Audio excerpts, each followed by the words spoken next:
Fala pessoal, como é que vocês estão? Bom demais! Essa semana nós tivemos várias lives, várias gravações e hoje não seria diferente. Nós daremos continuidade ao estudo do nosso tão querido direito penal. Pedro, o que você tem de bom pra gente hoje? O que você preparou de bacana? Hoje até uma aula mais curta. Nós temos dois tópicos, são tópicos que vão fechar Lei no Tempo. Nós depois falaremos de extraterritorialidade, enfim, todas as hipóteses de extraterritorialidade, mas na aula de hoje o que nós separamos para vocês são dois tópicos, a combinação de leis penais e lei penal intermediária. São esses dois tópicos, eu acho que a gente consegue esgotar num tempo razoável e vocês vão gabaritar qualquer questão que aparecer nesse sentido, beleza? Vamos lá, será que você sabe o que é combinação de lei penal? E a própria semântica da palavra, né? Combinar. Eu vou pegar duas leis e eu vou fazer a junção delas. Será que eu posso? Como é que se dá isso? Como que o juiz fará isso? E aí, meu time? Será que vai? Beleza, e aí galera, bora então, bora. Vamos lá. Combinação de leis penais. E é óbvio que eu já faço uma leitura sob um olhar benéfico ao réu. Claro, sistema favor-rei. E aí eu já trago esta primeira pergunta, a pergunta introdutória. Para beneficiar o réu, admite-se a combinação de leis penais? E aí? Para beneficiar o réu, admite-se a combinação de leis penais? Pedro, eu não entendi. Eu coloquei um exemplo ficto aqui, tá, galera? Estou colocando aqui no slide com vocês. Vou até aumentar aqui. Olha aí.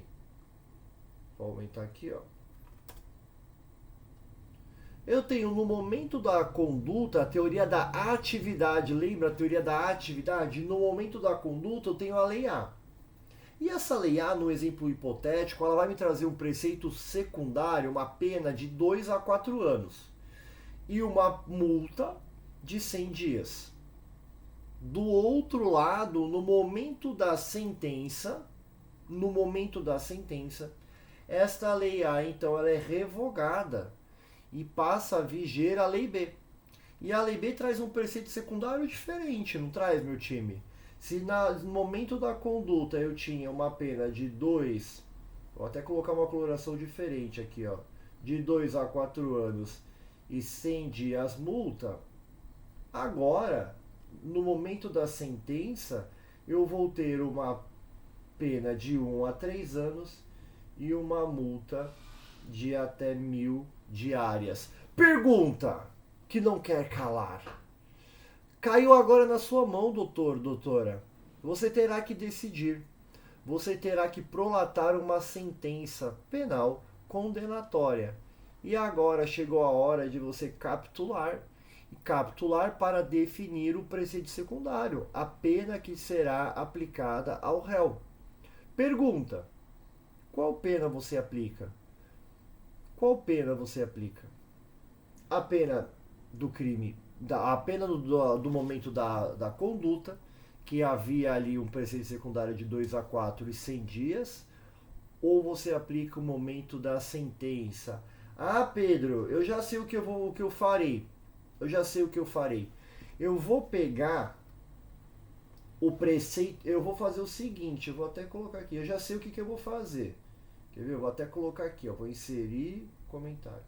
Eu já sei o que eu vou fazer. Eu vou pegar a pena da lei B e vou pegar a multa da lei A. Então eu vou aplicar, se eu aplicasse a pena a pena no mínimo seria a pena de 1 ano de reclusão e pagamento de 100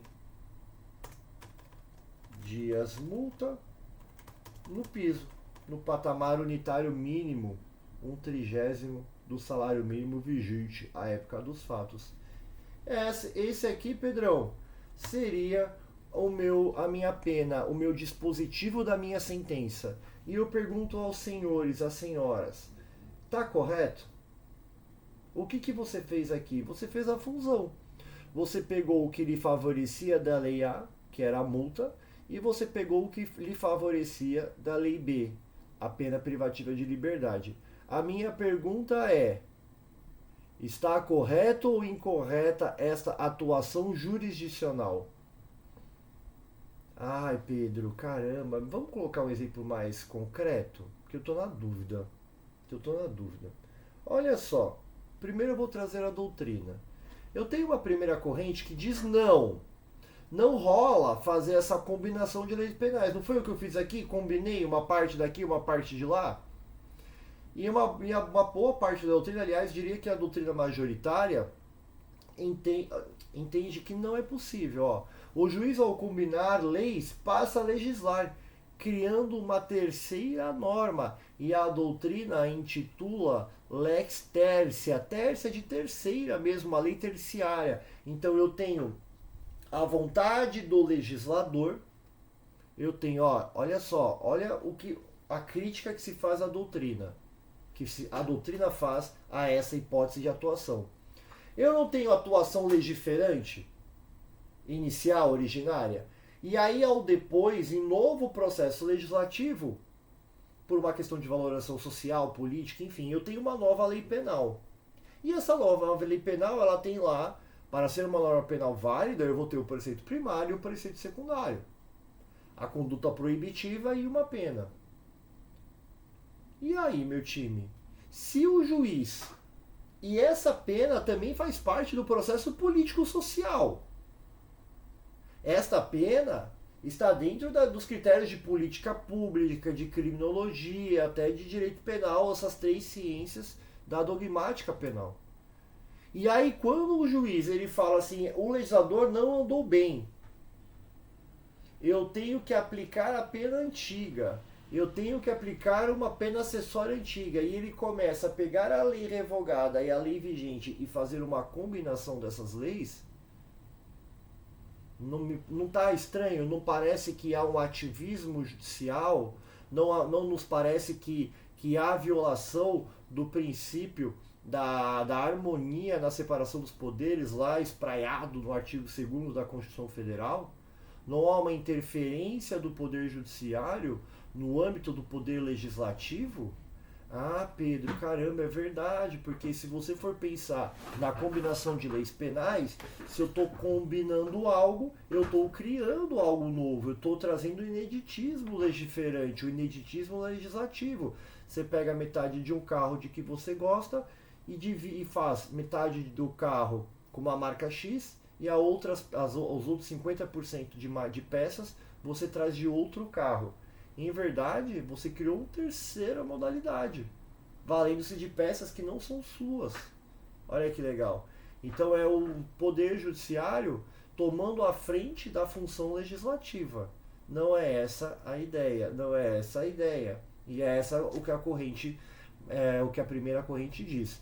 Já eu tenho uma segunda corrente que eu não poderia deixar de trazer, que diz, olha, se o juiz pode aplicar no todo ou em parte uma lei que favoreça o agente, por que ele não pode também escolher qual parte ele vai utilizar no sentido inverso? Se o juiz pode aplicar uma parte da lei que entender benéfica ao réu, numa retroatividade, efeito da esta atividade penal, por que ele não poderia fazer essa combinação de leis? Não seria essa a atividade do juiz? Essa atividade de hermenêutica, essa atividade de interpretação do espírito da lei? Essa não seria uma atuação num critério equitativo ou equânime de justiça? E aí, meu time? Eu tenho duas correntes. Só que aqui eu não vou mais importar, e aqui vocês vão ter que gravar, porque eu não me importo mais. Eu não me importo com a doutrina. Por quê? Por hora. Nós temos uma súmula editada. E a súmula 501 do STJ. E o que diz essa súmula, meu time? Olha, tá aqui na tela. Eu coloquei as duas correntes. E coloquei o verbete, a súmula embaixo. Olha o que diz a súmula. É cabível a aplicação retroativa da Lei 11.343 de 2006, desde que o resultado da incidência das suas disposições na íntegra seja mais favorável ao réu do que advindo da aplicação da Lei 6.368 de 76, a antiga Lei de Drogas, sendo vedada a combinação de leis. Olha aqui. E aqui a gente coloca até encaixar, vou colocar aqui em vermelhinho. Deixa eu tirar só isso. Aqui, sendo vedado. Então olha o que o STJ simulou. Eu posso sim fazer a aplicação retroativa da lei antiga de drogas, desde que eu a aplique na íntegra. Desde que eu aplique na íntegra. E ele é expresso. Ele é expresso, não dá margem à interpretação em sentido diverso. Ele diz, olha, não pode combinar leis, não pode combinar leis. Daí porque eu trago essa seguinte conclusão. Ou seja, é vedada a combinação de leis, devendo o julgador aplicar na íntegra a norma que seja mais favorável ao indivíduo. A norma que seja mais favorável ao indivíduo. Nesse exemplo nosso que eu trouxe, logo no começo da aula, qual lei você aplicaria? Como é que eu faço então esse exercício de que é a lei mais favorável? Qual é a lei mais favorável para o réu? A lei A ou a lei B? E aí, meu time? Olha o exercício de hermenêutica que nós temos que fazer. Ah, Pedro, tem várias variáveis aqui. Bom, vamos pensar em regime modulador, regime de início de cumprimento de pena. Nas duas hipóteses, aberto. Ai, Pedro, e se o réu for hipossuficiente financeiramente, for pobre? Ah, então talvez a lei A seja mais benéfica. Seria mais abastardo? Eu aplico a lei B. Mas vamos pensar aqui. Mas a lei A traz um preceito secundário, uma pena que começa em 2 anos. Afasta a 9.099. Afasta as medidas despenalizadoras. Transação penal. Suspensão condicional do processo. Ai, meu Deus, Pedro, e agora? Então eu vou aplicar a lei B, e se ele for condenado, ele toma uma multa de 1.000 diárias, que vai chegar a um valor razoável. Se a gente pegar 1.000 e colocar 1/30 do salário mínimo para cada dia, multa, a gente faz até essa brincadeira. Vou fazer aqui com vocês aqui ao vivo. Vou colocar 1.430 vezes 1.000. Daí uma multa de 46 mil reais, mais ou menos. Eu vou desprezar a fração, só analiso o número inteiro. Meu Deus, Pedro, e agora? Gente, aqui nós vamos fazer o seguinte. O que você faria como juiz e juíza? Me ajuda aí que agora eu fiquei perdido. Não sei o que fazer como juiz. Estou perdido. E aí? Sabe o que você faz? Abre consulta às partes. Abre consulta à defesa para ver qual a lei que a defesa entende seja mais favorável ao réu. Depois abre vista ao Ministério Público como fiscal da lei, para que ele também obtempere, para que ele analise, para que ele desenvolva eventual excesso da aplicação daquela lei escolhida pela defesa, por vezes alguma visão que passou em aberto. Mas olha que bacana, não é tão simples não, meu time. Não é tão simples. Quer ver como não é simples? No caso real, porque tá assim, lei A, lei B, tananã, e aí você fica perdido, né? Deixa eu apagar aqui, eu vou subir esse slide. Agora você saiu da função de juiz. Agora você está na qualidade de advogado. E eu lhe intimei para se manifestar em 5 dias, porque eu quero saber qual a lei a defesa entende favorável.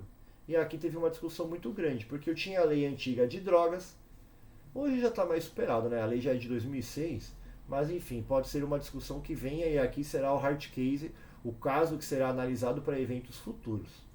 E aí eu tinha o artigo 12 da Lei 6.368, que era o crime de tráfico de drogas. E ela trazia uma pena de 3 a 15 anos e ela tinha uma multa de 500 a 300 dias multa. Então, se você for pensar aqui, eu vou colocar até aqui embaixo. Eu tinha uma pena de 3 a 15 anos e uma multa de 50 a 360. Beleza? Com a vigência da Lei 11.343, está aqui na tela, né? Eu passo a ter uma pena de 5 a 15 anos e eu tenho uma pena de 500 a 1.500 dias multa. Pergunto, doutores, qual a lei você vai pedir para aplicar ao seu cliente? Eu posso fazer a combinação das leis? Ah, eu vou aplicar tal lei. Você pode combinar as leis, sim ou não? Ai, Pedro, aqui ficou fácil. Aqui eu não tenho dúvida. Aqui eu não tenho dúvida, Pedrão. Porque se eu tenho uma pena, qual que é a pena maior? De 3 a 15 ou de 5 a 15? Lembrando que o nosso sistema de dosimetria, eu começo pela pena base, as circunstâncias judiciais do artigo 59. E aí eu uso o critério modulador, a pena mínima até o máximo. Segunda fase, eu analiso eventuais hipóteses de agravantes e atenuantes. Na terceira e derradeira fase, eu analiso as causas de diminuição e de aumento. Pedro, 5, então vou começar de 3 ou vou começar de 5? Ah, a lei 9 é mais grave. A multa, aqui não é 5, né? Obrigado. 50 a 360 dias. E a outra 500 a 1.500. E agora? E agora? Qual que você aplica? Ah, não, Pedro, eu quero a retroatividade. Eu quero que valha a lei antiga. É essa a lei que eu quero aplicar ao meu cliente. Mas vocês sabem, galera, que o artigo, vou até colocar aqui que eu não tinha colocado, mas a gente faz agora. O artigo 33, parágrafo 4º, ele vai trazer uma causa de diminuição da pena, que ela vai de 1/6, até 2/3. E quando? Se o acusado, se o réu for primário, se ele tiver bons antecedentes, não integrar organização criminosa e não se dedicar à atividade criminosa, não se dedicar ao tráfico de drogas. E aí, meu time? Ai, meu Deus, Pedro, agora eu lembrei o tal do tráfico privilegiado. Logo, se eu tiver uma aplicação, uma incidência, ele preencher os requisitos do parágrafo 4º e ele tiver uma causa de diminuição de pena de 2/3, sabe qual que é a pena que ele pode, a pena mínima que pode ser definida? Vai dar 5 anos menos 2/3, vai dar 1 ano e 8 meses de reclusão e pagamento de 166 dias multa. Ah, Pedro, lascou. Agora vale a pena combinar as leis. Por quê? A hipótese de causa de diminuição não está prevista na lei antiga. Não está prevista na lei antiga, só na lei nova. Então, se for hipótese de causa de diminuição de pena, se for hipótese da causa de diminuição de pena, aí vale. Porque aí o meu cliente pode pegar uma pena de 1 a 8 meses de reclusão, mas ainda assim a pena é de 166. Aí vale a pena pegar a pena acessória, a pena de multa da lei antiga. Então eu quero incidir a lei nova, porque eu quero a causa de diminuição, mas eu quero a multa da lei antiga. Socorro! Pode fazer isso, meu time? Pode ou não pode fazer isso? E aí? Não, não é, galera. Ou você vai escolher, ou você... Olha o que a gente acabou de colocar aqui, ó.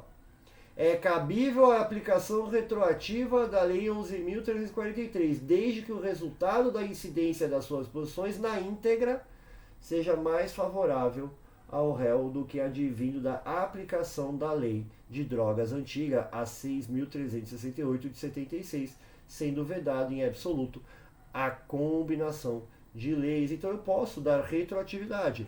Posso? Certo? Posso. Mas eu vou ter que escolher ou uma ou outra. Não dá para ter o melhor dos mundos. Beleza? E ainda que a doutrina divirja. Vocês veem que não é tema pacífico no ambiente doutrinário. Vamos responder uma questãozinha aqui que eu trouxe. A aula não é de resolução de questão, mas eu trago essa questãozinha e a gente responde junto.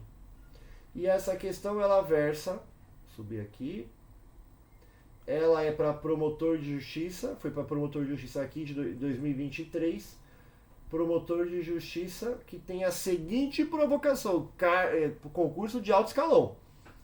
Então vamos lá. Em relação à lei penal no tempo, assinale a alternativa correta, faremos a leitura e depois eu vou batendo uma por uma com vocês. Na hipótese de crime permanente, aplica-se a pena vigente no momento da privação da liberdade da vítima, ainda que outra pena mais gravosa esteja em vigor no momento da libertação da vítima. Isso aqui depois eu converto, tá errado. A lei nova, que deixa de considerar o fato como crime, retroage somente para os casos em que não houver trânsito em julgado. C. A lei penal mais benéfica ao acusado sempre retroage, ainda que o fato seja praticado durante a vigência de lei excepcional. Letra D. É vedada a combinação de leis penais, ainda que a combinação seja mais favorável. Ai, caramba, olha essa. Piscou aqui, né? Um sinal de opa! É vedada a combinação de leis penais, ainda que a combinação seja mais favorável ao réu. É o que nós acabamos de estudar. Não se pode de forma alguma combinar lei. Você pode optar pela retroatividade, ultraatividade? Pode, mas você vai ter que aplicar a lei na íntegra, a lei nova na íntegra. Você não tem a opção de combinar leis, porque se assim você o fizesse, segundo o STJ, você estaria em verdadeira atividade legislativa, que não é atividade típica do poder judiciário. Aliás, nem atípica quando eu faço regimento interno.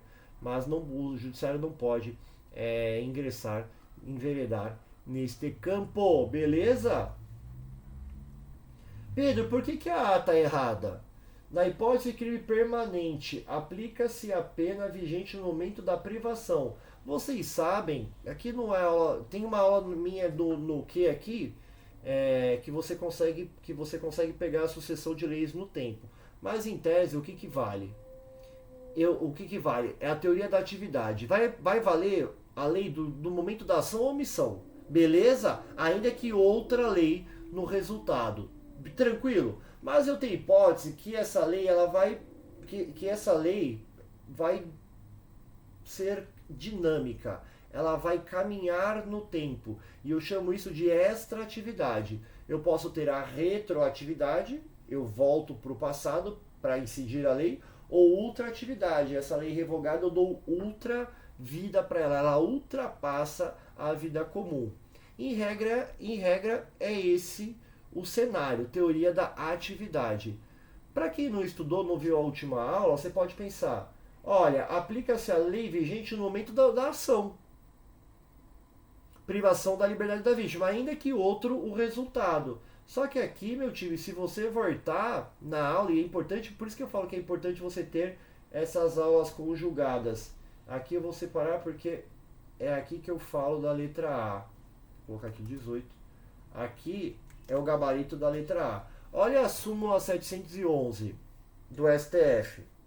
A lei penal mais grave aplica-se ao crime continuado ou ao crime permanente se sua vigência é anterior à cessação da continuidade ou permanência. Nós vimos isso na aula de ontem. a consumação do crime permanente, ela se protrai no tempo, ela se alonga. Então eu não considero consumado o crime. Você está em constante flagrante delito, em constante execução do crime. Os crimes permanentes, o sequestro, o tráfico de drogas, os crimes da lei de armas. Então, se no momento que você é preso, a consumação ela se protrai, ela se alonga, ela vai até aquele local. Então, se você sequestrou alguém e você manteve essa pessoa em cárcere durante 2 meses, e quando é desvendado, quando você é preso em flagrante, já há uma lei nova, e essa lei é mais gravosa, vai se aplicar. E vai se aplicar por quê? Porque continua valendo o momento da ação, da omissão. Não perdemos a teoria da atividade, mas o que tem aqui é a identificação da linha do intercrimes de que a consumação ela é constante, a consumação ela se protrai, ela se alonga no tempo, beleza? Boa, aí sim, tá vendo? Estão voando. Letra B. A lei nova que deixa de considerar um fato criminoso retroage somente para os casos em que não houver trânsito em julgado. Não, galera. O trânsito em julgado é uma garantia constitucional. Opa, aqui. O trânsito em julgado ele é uma garantia individual constitucional, fundamental. Mas essa garantia individual ela é do indivíduo contra o arbítrio do Estado. Não podemos nos valer dessa cláusula de segurança constitucional do indivíduo para o Estado utilizar contra ele. O direito adquirido, a coisa julgada, são garantias do cidadão. E o Estado não pode se valer dessa garantia que não é dele para deixar de aplicar algum benefício ou ter alguma atividade estatal. Então, olha o que diz, olha o que diz o artigo 2º do Código Penal. Também objeto da nossa última aula, como as aulas se complementam, né? Ninguém pode ser punido por fato que a lei posterior deixa de considerar crime, cessando em virtude dela a execução, vou colocar até em vermelho aqui, e os efeitos penais da sentença condenatória. Então, galera, se tem uma novácio ou uma abolício criminis e este fato deixa de ser punível, se eu tiver no cárcere, alvará de soltura, tô fora, extinção da punibilidade. Se porventura remanescer efeito penal, exemplo reincidência, também acaba, sai, é expurgada. Então a B também está erradíssima. Letra C. A lei penal mais benéfica ao acusado sempre retroage, ainda que o fato seja praticado durante a vigência da lei excepcional. Lei temporária e lei excepcional também foi objeto da última aula. Olha essa questão de promotor, praticamente a nossa última aula. Gente, o que seria lei temporária e lei excepcional? Elas vêm para trabalhar critérios de excepcionalidade mesmo. Ela é uma lei que a lei temporária ela tem uma vigência certa. Eu sei o dia que ela vai perder a sua eficácia. E ela vale por aquele período. Então, no mês de julho haverá um crime. A partir do último dia que pode haver incidência penal, dia 31 de julho. Mas isso não quer dizer que depois, no dia 1º de agosto, se alguém praticou um crime em julho, vai acabar. Não será processado, haverá uma extinção da ação penal. Porque assim, se assim fosse, gente, é quase que impossível. Viraria o artigo 3º uma lei morta. Porque em qual possibilidade, em qual cenário você vê, por exemplo, a lei da Copa? Ela teve vigência durante a Copa. Foi 2012 que a lei foi publicada, foi até 2014. 31 de dezembro de 2014. Quer dizer, então, que se a ação penal não tivesse trânsito em julgado, então inquérito policial, fase postulatória, fase instrutória, fase decisória, fase recursal, certificação do trânsito em julgado, se isso não ocorresse no biênio 2012 e 2014, ninguém ia ser preso e processado mais condenado pela lei da Copa, os crimes da lei da Copa.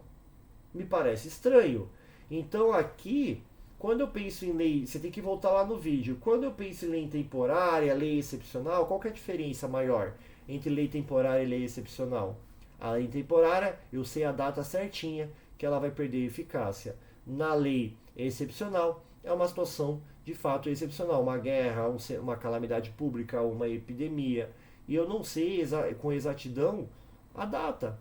Mas eu a coloco com uma condição, eu não tenho termo, tempo, eu tenho uma condição. Quando acabar esse estado excepcional, a lei perde sua eficácia. Mas isso não quer dizer que as ações penais que se originaram à época da vigência da lei, elas vão se frustrar quando a lei perder eficácia, porque seria como se fosse uma abolício crimes. Tá errado, meu time, porque se assim o fosse, nenhuma conduta seria punida em hipótese de lei temporária e lei excepcional, daí porque a doutrina chama de ultraatividade gravosa. Quando eu estou diante de lei excepcional ou lei temporária, eu consigo dar uma outra vida, ainda que o resultado pareça gravoso, pareça estranho à dogmática penal. Perfeito? As ações penais continuam a desenvolver a sua marcha processual. Top! Tem mais uma? Tem. Essa aqui é mais tranquila. Ministério Público, né? TJ Mato Grosso. De acordo com determinação expressa do. Ah, essa aqui eu trouxe porque é a maior pegadinha que tem. Achei maldosa essa. Eu achei maldosa, meu time. Ó, de acordo com determinação expressa do Código Penal Brasileiro, é vedado ao juiz proceder à combinação de leis sucessivas. Eu quero saber se está certo ou se está errado. De acordo com determinação expressa do Código Penal Brasileiro, é vedada ao juízo proceder à combinação de leis sucessivas. Tchan tchan. E agora? Aí, ó, tá vendo? Olha só. Tá certo a segunda premissa. É vedado ao juiz proceder à combinação de leis penais. Só que isso, meu time, tá dentro do Códex Penal? Tá dentro da lei? É matéria normativa ou é construção jurisprudencial por intermédio de um precedente que nós estudamos do STJ? Opa, não tem determinação expressa no Código Penal Brasileiro. Olha que maldade. Não tem determinação expressa no Código Penal Brasileiro. Nós temos uma baita discussão doutrinária e por hoje valendo a súmula do STJ. Então essa questão está errada. Não é fácil, hein, meu amigo? Não é fácil. É fácil. Olha essa aqui. Assinale a alternativa correta sobre o tema da lei penal no tempo e mais especificamente o que se entende por lex tercia, que é o que nós estamos discutindo, uma terceira lei criada por uma interpretação do Poder Judiciário. O que é essa tal de lex tercia? Trata-se de revogação de uma incriminação penal por uma lei posterior que não mais considere o fato criminoso. Trata-se da revogação de uma incriminação penal. Aqui é a hipótese de abolício crimes, né, galera? Deixou de ser crime, lembra do adultério. Letra B. Trata-se de aplicabilidade da lei posterior, que de qualquer modo favorece o agente e aplica seus fatos anteriores, ainda que decididos por sentença condenatória transitada em julgado. E aí, lex tercia é isso? A aplicabilidade da lei posterior que de qualquer modo favorece o agente e aplica-se aos fatos anteriores, ainda que decididos por sentença penal condenatória transitada em julgado? Não, aqui eu estou falando de retroatividade da lei mais benéfica, né? C. Trata-se de aplicabilidade da lei posterior que de qualquer modo favorece o agente e aplica-se a fatos anteriores, desde que não tenha ocorrido trânsito em julgado. Também não. Vamos ver a D? Trata-se de combinação, olha, lex tercia, terceira, trata-se de combinação de leis que se mostra necessária por força de equidade para regular algumas situações transitórias que se verificam em face das sucessões de leis penais. Não é isso, combinar leis e criar uma terceira lei? Ai, meu Deus, tá vendo como fica fácil agora? Gabarito letra D. Beleza? Fechamos o primeiro ponto da lei, que é a tal da combinação de leis penais, que se desenvolve com a temática lex tercia, a lei terceira, de uma interpretação do Poder Judiciário, que nós vimos que hoje, com base na súmula 501 do STJ, não é possível. Show? E o Supremo também convalida. O próximo tópico esse aqui é mais tranquilo, tá? Esse aqui a gente não vai gastar muita vela mesmo. Vamos lá. Lei intermediária. O que seria uma lei intermediária? No desenho que eu trouxe para vocês vai ficar muito claro. Mas eu trouxe uma definição aqui que eu escrevi agora há pouco. Olha, pode ocorrer o surgimento de lei intermediária, ou seja, aquela vigente depois da prática do fato, mas revogada antes de esgotadas as consequências jurídicas da infração penal. Mesmo nessa situação, o princípio da retroatividade da lei mais benigna permanecerá válido. Ai, meu Deus do céu. E aí eu trago a pergunta mais difícil da temática. A lei penal intermediária tem duplo efeito? E a gente vai responder só ao final. Só ao final. Beleza? A lei penal intermediária tem duplo efeito? E nós vamos responder ao final. Pedro, o que seria a lei intermediária? Vocês sabem, gente. O que seria uma lei intermediária? Está no meio do caminho. Mas como assim no meio do caminho? No caminho da linha de sucessão de leis penais no tempo. Ah, Pedro, está muito difícil. Desenha aí. Vamos desenhar então. Presta atenção. Eu tenho uma lei A. E essa lei A é é o momento da ação. Vamos colocar aqui assim, ó, quer ver? Ai, que vai ficar muita coisa, né? Mas vamos pensar assim. Deixa eu ver se cabe aqui. Vou colocar assim, tempo da ação ou omissão. Beleza, meu time? Sem novidade. Qual que é a pena que eu tenho da lei A? 1 a 4 anos. 1 a 4 anos.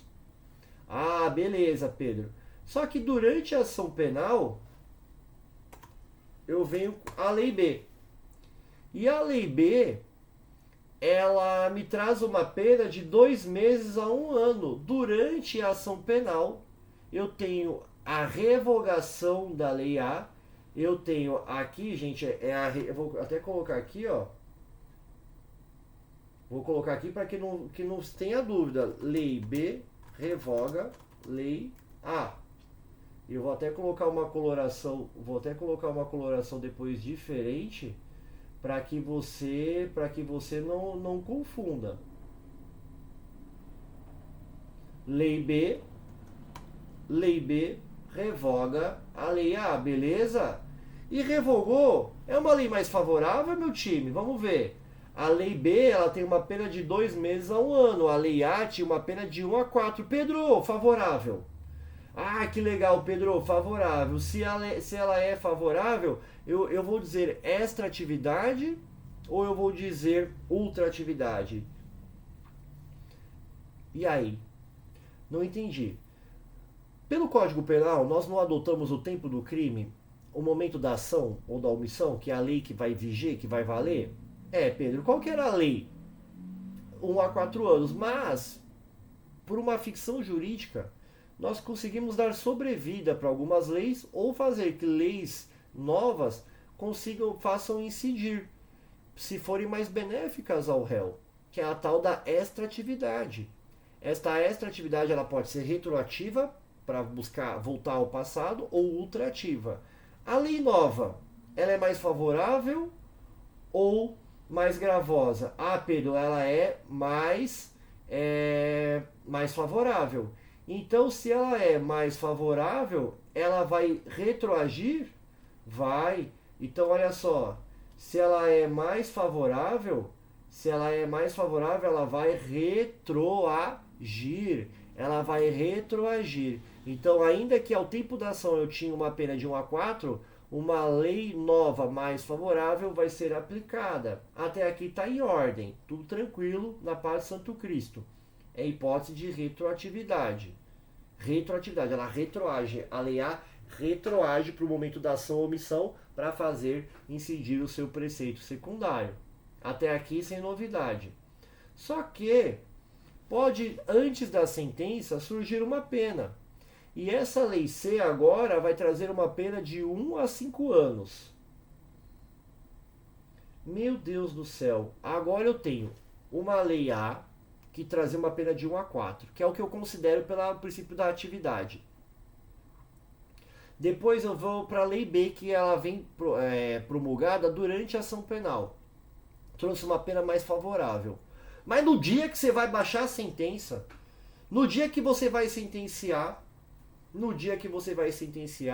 surge, é publicada, promulgada a Lei C, que traz uma pena de 1 a 5 anos. E agora?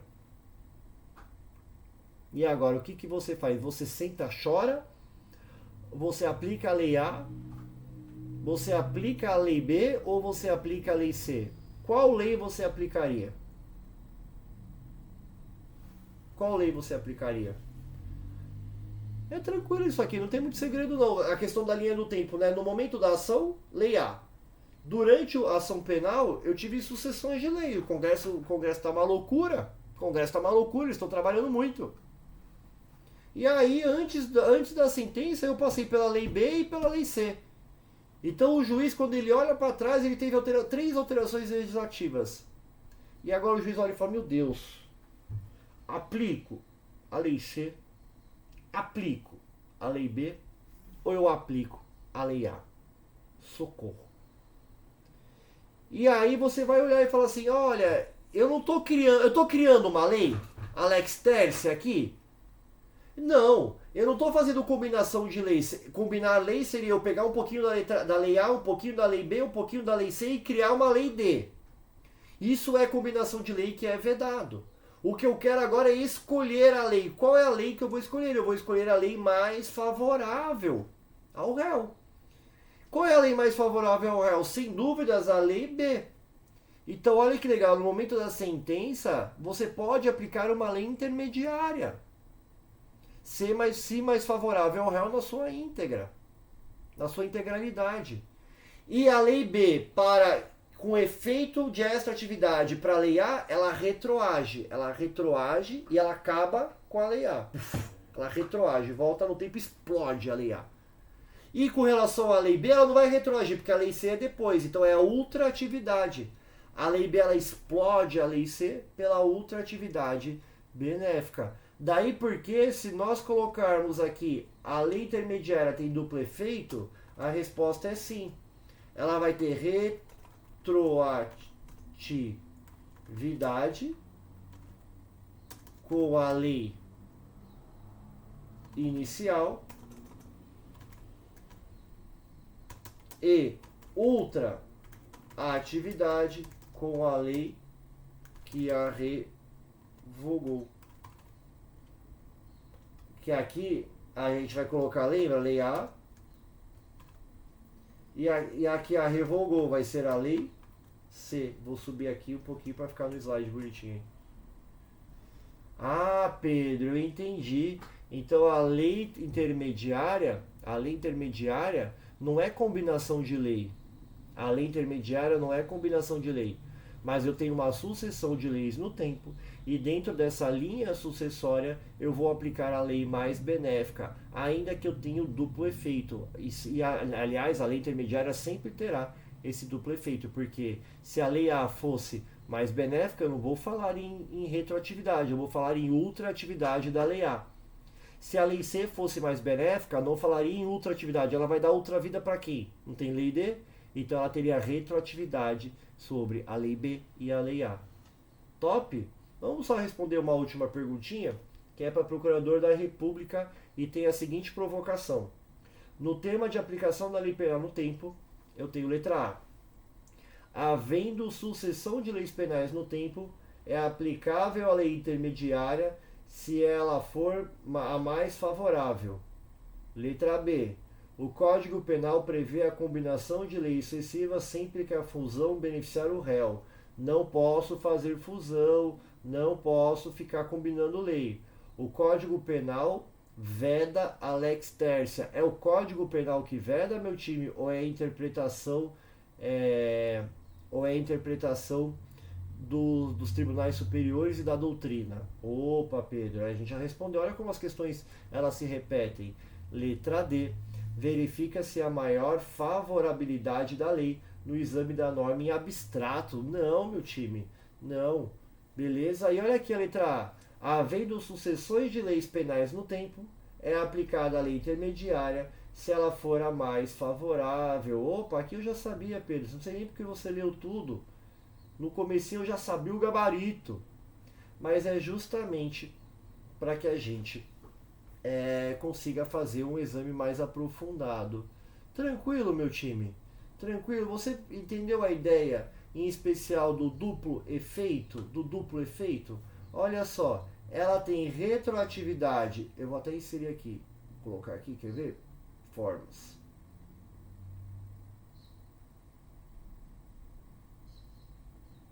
Deixa eu pegar aqui uma setinha.